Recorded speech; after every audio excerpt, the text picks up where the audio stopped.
अस्सलामु अलैकुम वरहमतुल्लाह। अल्लाहु रब्बु मुहम्मदिन सल्लल्लाहु अलैहि वसल्लम नहनु इबादु मुहम्मदिन सल्लल्लाहु अलैहि वसल्लम। एक ज़रूरी मसला नमाज के ताल्लुक़ से और भी मैं अर्ज़ कर रहा, इसमें बहुत सारे लोग धोखा खा जाते हैं। मसला ये है कि मिसाल के तौर पर इमाम साहब नमाज पढ़ा रहे हैं, आप आए, आपकी कुछ रकात छूट गई है। ज़ोहर की नमाज मिसाल के तौर पर समझाने के लिए आपको बता रहा कि 2 रकात आपकी छूट गई है। जब आप आए तो 2 रकात नमाज हो चुकी थी, आपको तीसरी रकात से नमाज मिली है। अब आप जमात में शामिल हो गए, आपने इमाम के साथ में 2 रकात नमाज पढ़ ली। अब आप जब खड़े होंगे अपनी 2 रकात छूटी हुई पढ़ने के लिए तो कैसे पढ़ेंगे? उसको खाली पढ़ेंगे या भरी पढ़ेंगे? तरीका क्या है? इसी तरह किसी की 1 रकात छूटी हो, किसी की 3 रकातें छूटी हो, तो उसका तरीका क्या है, कैसे पढ़ेंगे, तरतीब क्या हो? इसमें बहुत सारे लोग गलती करते हैं। सबसे पहले तो आप एक कानून सुन लें कि रकातें जिस तरतीब से हैं उसी तरतीब से पढ़ी जाएगी।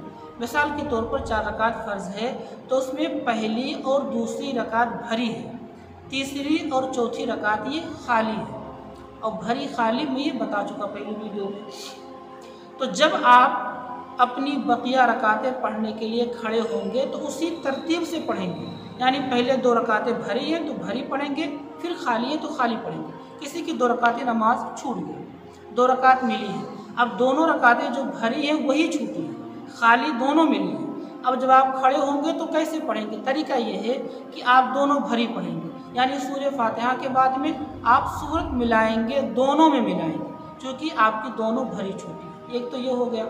इसी तरह अगर आपकी 3 रकातें छूट गई है तो आपकी 2 भरी छूटी है, 1 रकात खाली छूटी है, आपको फ़कत 1 ही रकात आखिरी की मिली है। अब आप क्या करेंगे?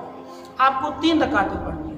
अब आप जब खड़े होंगे अपनी नमाज पढ़ने के लिए तो करेंगे क्या?